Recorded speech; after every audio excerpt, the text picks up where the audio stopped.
lundi de la deuxième semaine de Carême. La station se trouve dans l'église Saint-Clément, pape et martyr. En cela, plus que dans toute autre église de la ville de Rome, il a été conservé l'ancien arrangement des basiliques paléochrétiennes.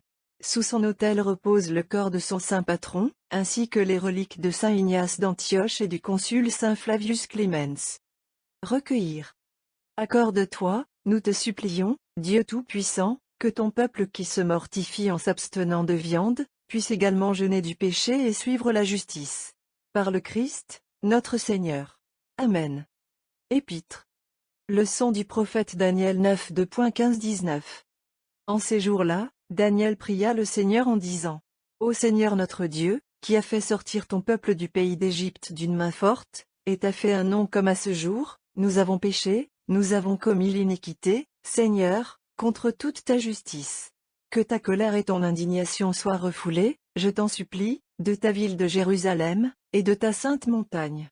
Car, à cause de nos péchés et des iniquités de nos pères, Jérusalem et ton peuple sont un reproche à tous ceux qui sont autour de nous. Maintenant, donc, notre Dieu, écoutez la supplication de votre serviteur et ses prières, et montrez votre visage sur votre sanctuaire qui est désolé, pour votre propre bien. Incline, ô mon Dieu, ton oreille, et écoute. Ouvre tes yeux, et vois notre désolation, et la ville sur laquelle ton nom est appelé. Car ce n'est pas pour nos justifications que nous présentons nos prières devant ton visage, mais pour la multitude de tes tendres miséricordes. Ô Seigneur, écoute. Ô Seigneur, sois apaisé. Écoutez, et faites. Ne tardez pas pour votre propre bien, ô mon Dieu. Parce que ton nom est invoqué sur ta ville, et sur ton peuple, Seigneur notre Dieu. Telle était la prière et la lamentation de Daniel, pendant la captivité à Babylone. Sa prière fut entendue. Et après 70 ans d'exil, les Juifs retournèrent dans leur pays, reconstruisirent le temple et furent à nouveau reçus par le Seigneur comme son peuple élu. Mais que sont les Israélites maintenant? Quelle a été leur histoire au cours des 1900 dernières années? Si nous leur appliquons les paroles de la lamentation de Daniel, elles représentent seulement faiblement la triste réalité de leur long châtiment actuel. La colère de Dieu repose lourdement sur Jérusalem. Les ruines même du temple ont péri. Les enfants d'Israël sont dispersés sur toute la terre, un reproche à toutes les nations. Une malédiction plane sur ce peuple. Comme Caïn, c'est un vagabond et un fugitif. Et Dieu veille sur elle, pour qu'elle ne s'éteigne pas. Le rationaliste ne sait pas comment expliquer ce problème. Alors que le chrétien y voit la punition du plus grand des crimes. Mais quelle est l'explication de ce phénomène? La lumière brillait dans les ténèbres. Et les ténèbres ne l'ont pas compris. Jean 1. 5. Si les ténèbres avaient reçu la lumière, ce ne seraient pas les ténèbres maintenant, mais ce n'était pas le cas, Israël méritait donc d'être abandonné. Plusieurs de ses enfants ont, en effet, reconnu les Messies, et ils sont devenus enfants de la lumière. Non, c'est à travers eux que la lumière a été portée à la connaissance du monde entier. Quand le reste d'Israël ouvrira-t-il les yeux? Quand ce peuple adressera-t-il à Dieu la prière de Daniel? Ils l'ont. Ils le lisent fréquemment. Et pourtant, ils ne trouvent aucune réponse dans leur cœur fier. Prions, nous, les païens, pour les Juifs, les plus jeunes pour les plus âgés. Chaque année, il y en a qui se convertissent et cherchent à être admis dans le nouvel Israël de l'Église du Christ. Les bienvenus sont-ils? Que Dieu, dans sa miséricorde, ajoute à leur nombre. Afin que tous les hommes adorent ainsi le Dieu d'Abraham, d'Isaac et de Jacob, ainsi que Jésus-Christ, son Fils, qu'il a envoyé dans ce monde. Évangile. Suite du Saint-Évangile selon Jean 8 2.21-29. À ce moment-là, Jésus dit à la multitude des Juifs: J'y vais, et tu me chercheras, et tu mourras dans ton péché. Où que j'aille, vous ne pouvez pas venir. Les Juifs ont donc dit: Va-t-il se suicider, parce qu'il a dit, où que j'aille, vous ne pouvez pas venir? Et il leur dit: Vous êtes d'en bas, et je suis d'en haut.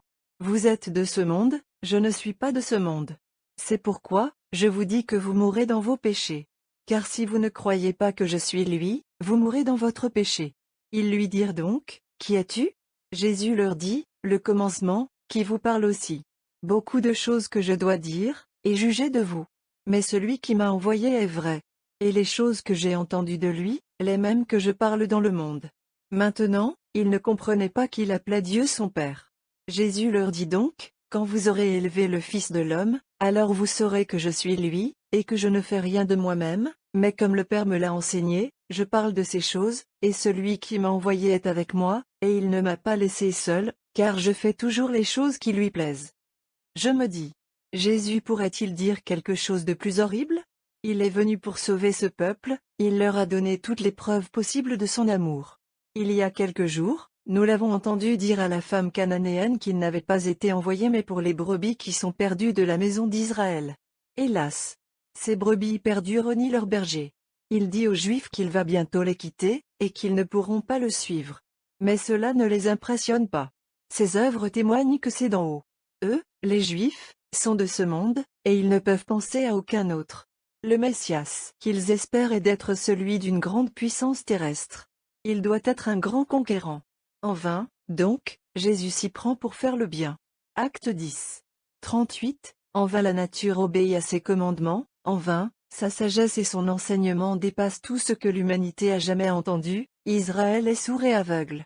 Les passions les plus féroces font rage dans son cœur. Il ne se reposera pas non plus, jusqu'à ce que la synagogue a mis ses mains dans le sang de Jésus. Mais alors, la mesure de l'iniquité sera remplie, et la colère de Dieu éclatera sur Israël dans l'un des châtiments les plus terribles que le monde ait jamais connus. Cela fait trembler de lire les horreurs du siège de Jérusalem et le massacre de ce peuple qui avait réclamé la mort de Jésus. Notre Seigneur nous assure que rien de plus terrible n'a jamais été depuis le commencement du monde, ou ne le serait jamais. Matthieu 24h21. Dieu est patient. Il attend longtemps, mais quand sa colère éclate sur un peuple coupable comme les Juifs, le châtiment est sans pitié, et sert d'exemple aux générations futures. Ô pécheurs!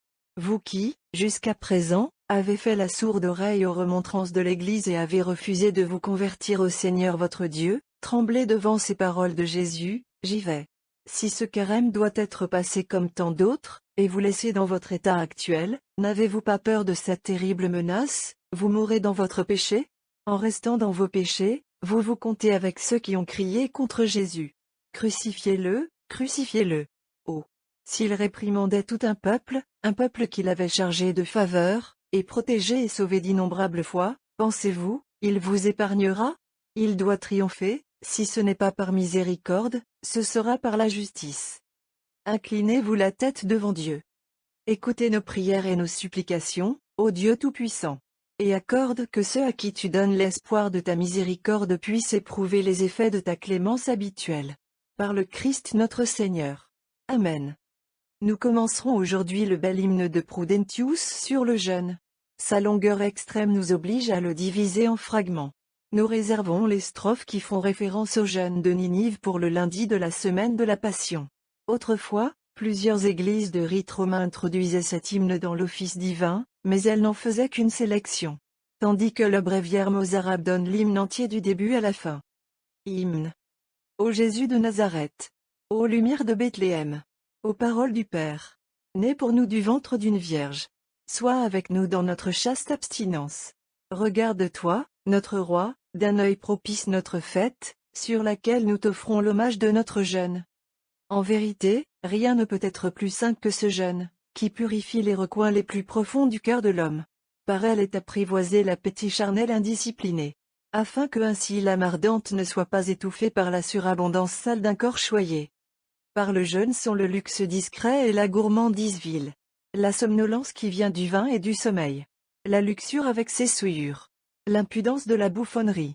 Oui, tous les ravageurs qui viennent de notre chair lente, sont par la présente disciplinés dans la retenue. Car, si tu te livres librement à la viande et à la boisson, et si tu n'as pas ton appétit par le jeûne, il faut que le noble feu de l'esprit, étouffé par l'indulgence fréquente du corps, devienne terne, et que l'âme, comme la chair somnolente qu'elle habite, tombe dans un sommeil lourd. Par conséquent, bridéons nos désirs corporels et suivons la lumière intérieure claire de la prudence.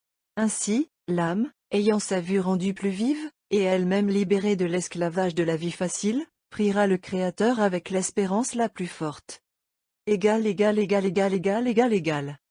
Ce texte est tiré de l'année liturgique, écrit par Dom Prosper Guéranger.